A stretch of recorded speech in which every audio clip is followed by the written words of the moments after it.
There's something curious about this broadcast. T-minus 10, 9, 8, 7, and we have main engine start.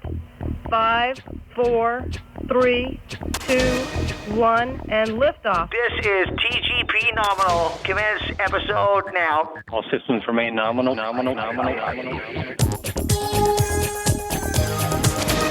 Hello everybody and welcome to this special edition of TGP Nominal, your monthly look at all things science fact and science fiction. Special because this episode is going out on International Podcast Day. International Podcast Day is almost like a holiday for podcasters all over the world, where we get recognised for all the hours we put into creating content, editing and bonding with our listeners. So what exactly is International Podcast Day? Well, have a listen to this. International Podcast Day is September 30th, and you can help spread the word.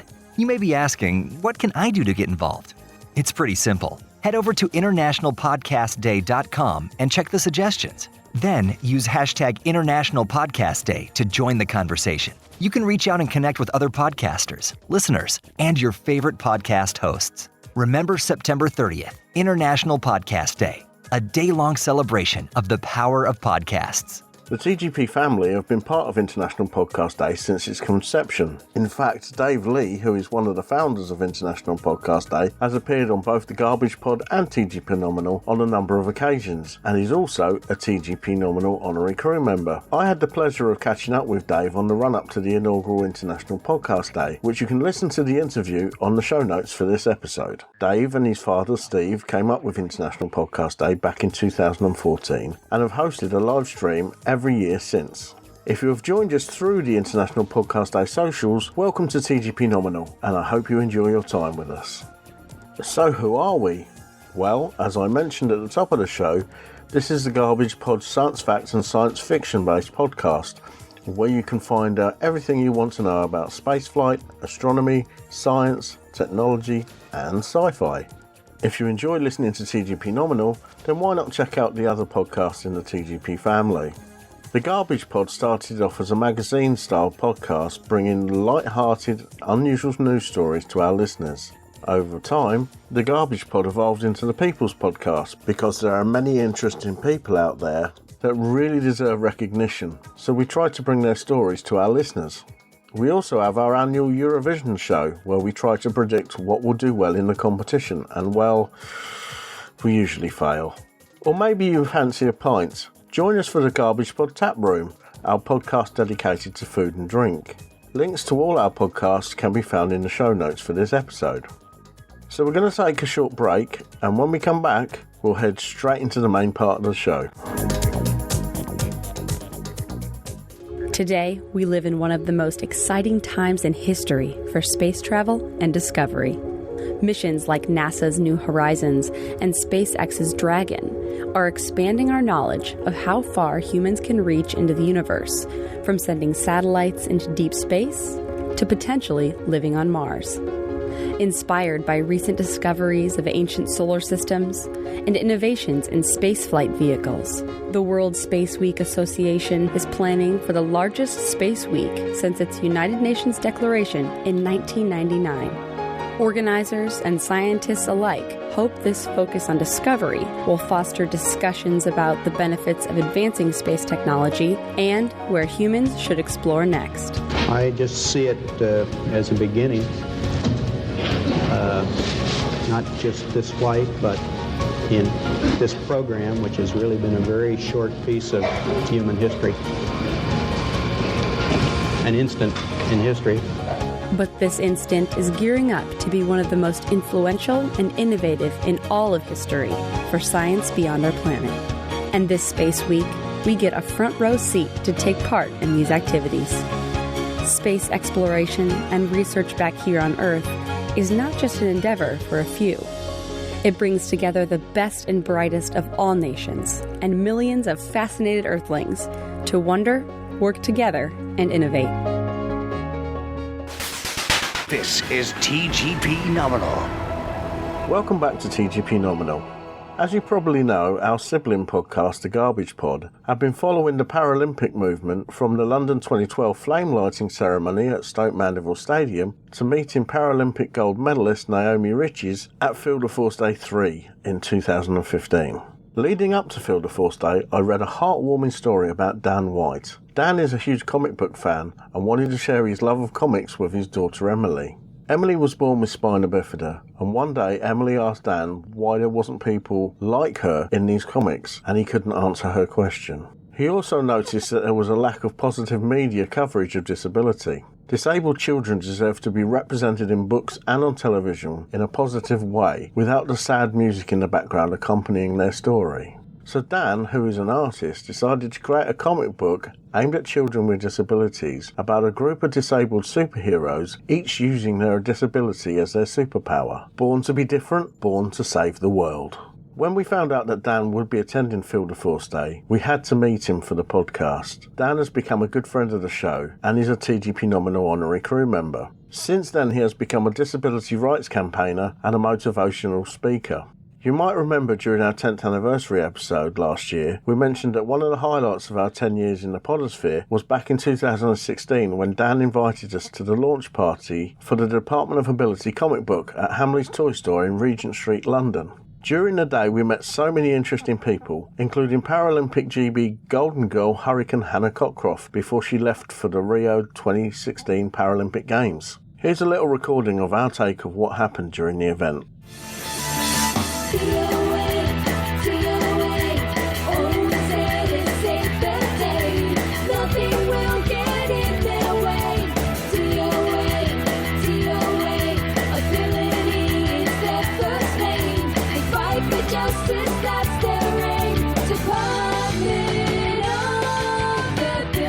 With me I have Dan White, who's the creator of the comic, and also April from Strongbones, which is a charity that's been helping to fund the comic and help launch this event today. Dan, how are you feeling? Overwhelmed, and it's exactly what I hope it was going to be, which is a big party just for the kids to enjoy, because today is all about the kids and just seeing them smile and seeing them be the real heroes that they absolutely are, and it's just down to the nation now to see them for the heroes they really are. Now, April, tell me a little bit about Strongbones and their involvement with the whole event. Yeah, I mean, we first, I think it's about just over a year ago, wasn't it? I was on Facebook and I just saw one of Dan's illustrations of one of our children in like a flying wheelchair, and I was just totally, it just totally mesmerised by it. I just thought, this is wonderful. We have to back this. We have to get behind this and do everything we can to help. That's awesome. And so tell me a little bit more about Strongbones themselves. Yeah, I mean, well, we're a UK-wide registered charity. We've been registered for 15 years, and we help children with scoliosis, brittle bone disease, bone cancers, just all serious conditions of the bone.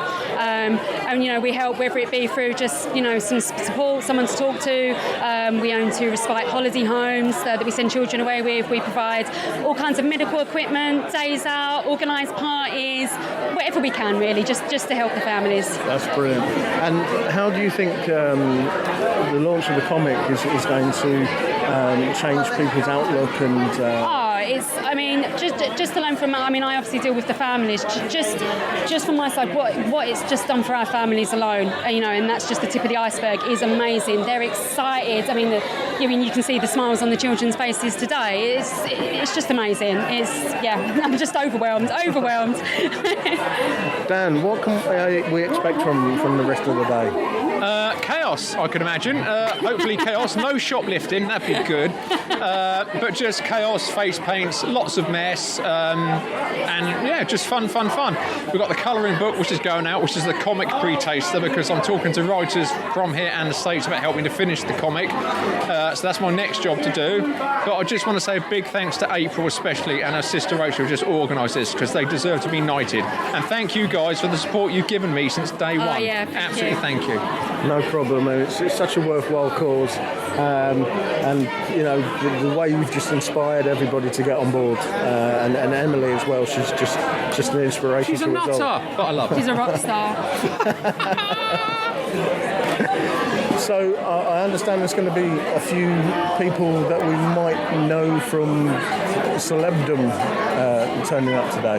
Yes, we're hoping that Hannah will be here, Hannah Cockroft soon. Apparently she's shopping first. She's bringing another Paralympian. there is a certain stateside chap, which I can't really mention. Well, I suppose I can mention it now, can't I? Yeah. Yeah, David Schwimmer from Friends is supposed to be here. We've got you, obviously. We've got Alan there at the back there. Yeah, I just noticed. Hi, Alan. Sorry. Yeah. And we've got Spider-Man. Obviously, we've got Hulk, and we've got Captain America, and we've got Team Strongbones and Department of Ability. Yeah, so we're chock-a-block with celebs and heroes and stuff like that. Awesome. So I'll let you get on, because I know you've got a lot of people to mingle with and stuff. Thank you. Yeah. And I hope it's going to be a great day. Yeah, and listen to TGP Nominal, because there's the best podcast there is. You heard it from the horse's mouth. Cheers, guys. Thank you. Right, so here we are once again at Hamleys in London for the launch party of Department of Ability comic, and I'm here with someone very special. I'm here with Hurricane Hannah Cockroft. How you doing? I'm good, thank you. How are you? Great, thanks. Now, it's great to be talking to you, because we have been following the Paralympic movement for as long as I can remember. I'm actually from Aylesbury, so... Brilliant. So Stoke Mandeville is in my blood, to be honest with you. And we were there for the flame lighting ceremony before it went off to London. So we covered all the event there, and we was actually at Olympic Park when you won the 100 metres. Amazing. So it was a great evening for everyone. How did that actually feel for you on the evening? You know what? I get asked this question a lot, and the honest answer is I can't remember. I think just so much happened on the nights that I won my gold medals that it was just a bit too surreal to kind of contemplate and kind of remember every single bit. But I just remember, sitting on the podium and 80,000 people singing the national anthem because of you is just something I think dreams are made of. And I watch the videos back now, and I'm kind of like, I don't know how I didn't cry in that moment, but I think I was just a little bit confused about what was quite happening to myself at that moment, that I just went along with it, and it was just incredible. And that wall of noise that came from the crowd, I mean, that must have felt surreal.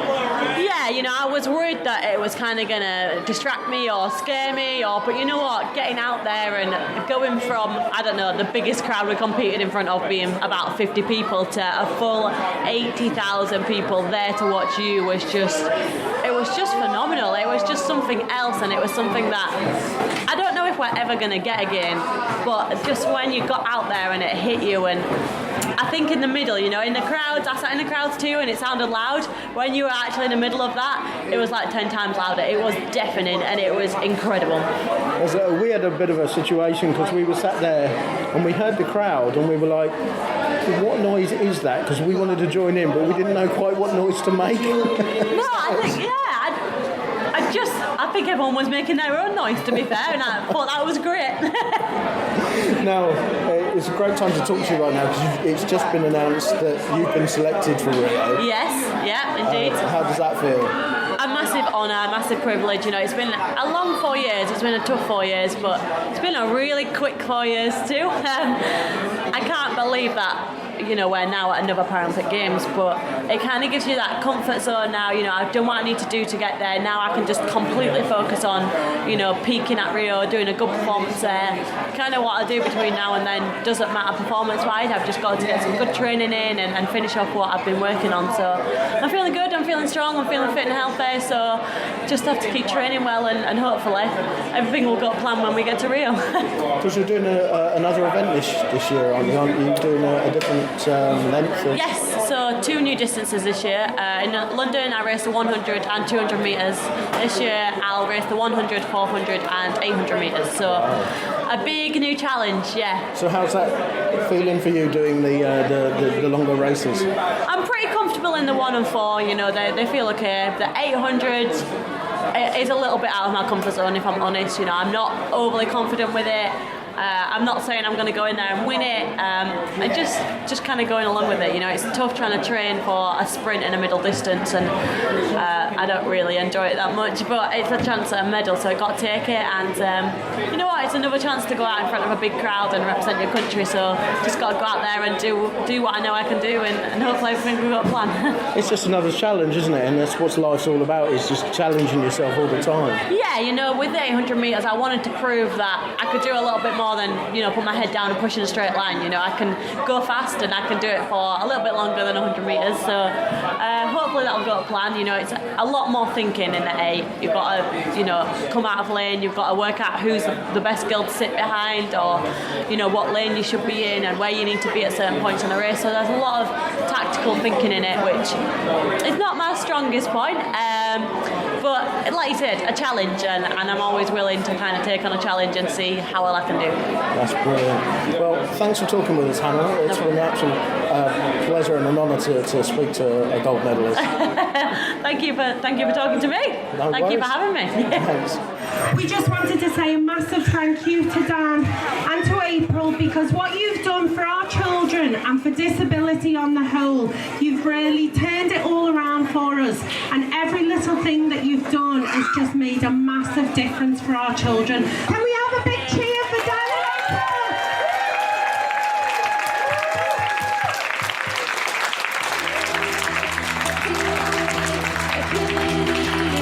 First name, they fight for justice, that's their aim. Department of Ability. Department of Ability. Check out the show notes for an amazing video from the event, and for more information about Department of Ability and the Strongbones Children's Charitable Trust. Spamhead Productions are a small independent sound recording company based in rural Hertfordshire. We specialise in creating content for all your podcasting needs, whether it be field recordings, vox pops, or capturing the atmosphere during social events. Editing is a very time-consuming job, so Spamhead Productions are on hand to take away some of the burden for you. Just advise us on how you'd like your content to sound, and we will do the rest. We can even help you design and manage a website for your podcast too. Visit us now, spamheadproductions.weebly.com. That's spamheadproductions.weebly.com.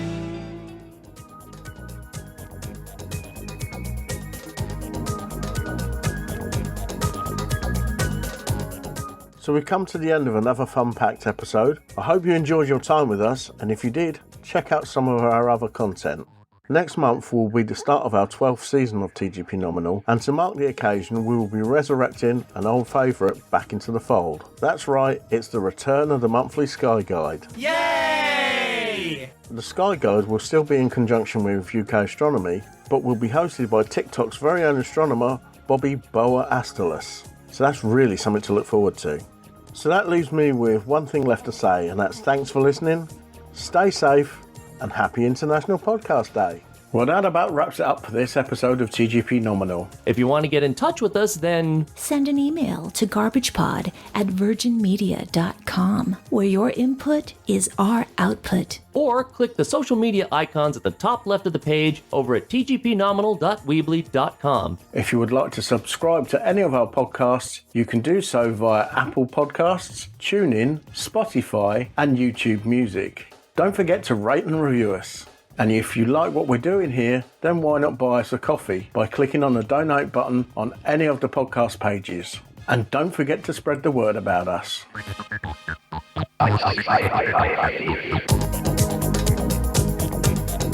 Station, this is Houston ACR. Thank you. That concludes the event.